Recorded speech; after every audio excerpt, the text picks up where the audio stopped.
people of Israel slowly turned back to God.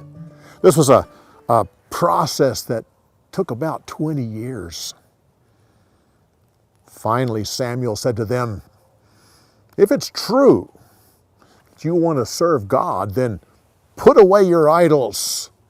Dedicate yourself to God and Him alone. Do this, and He'll give you victory over the Philistines. The people did what he said. They put away their idols. Prophets told him to come to a dedication service. He said, come, and I will pray for you. The people came and they dedicated themselves to the Lord. And from that day on, Samuel was their judge. The people of the Philistines heard about this gathering and thought it was an act of war. They invaded the land and prepared to attack Israel. The people were shocked to see such a massive Philistine army. Samuel said, don't look at your enemies. Focus on God and pray to Him, and He'll give you victory over the Philistines. Then Samuel prepared a sacrifice and prayed to God and asked for help. And the Lord heard his prayer.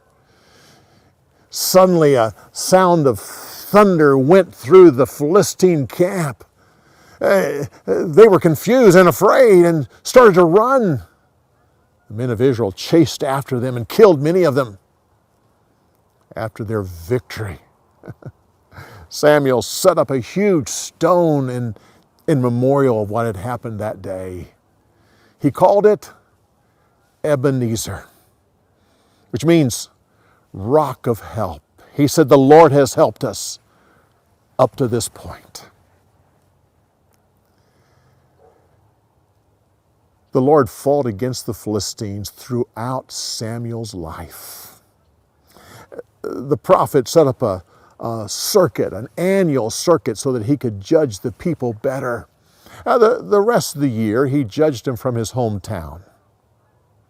Years went by, and when he became an old man, he appointed his sons to be judges as well, but they didn't have his integrity. They accepted bribes and judged accordingly. The people came to Samuel and said, your sons are not just. Therefore, we want to be like the other nations and have a king. Before you die, find one for us. Samuel was shocked. He couldn't believe they would ask for such a thing. He prayed, and the Lord said, don't be offended. The people have not rejected you. They have rejected me. Do what they say, but first tell them what it'll be like to have a king. So Samuel stood before the people. He explained to them how a king would abuse them and take advantage of them.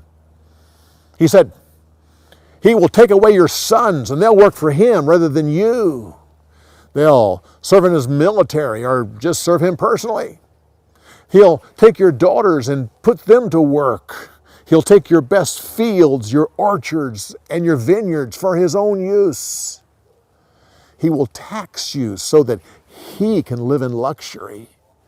You'll become his servants, and you'll work to fulfill his every whim.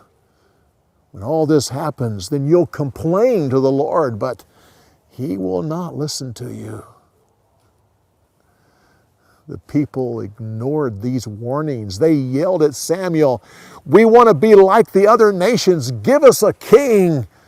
He will be our judge, and he will go out and fight our battles for us. The Lord told Samuel to do as they said. The prophet then told the people to go home.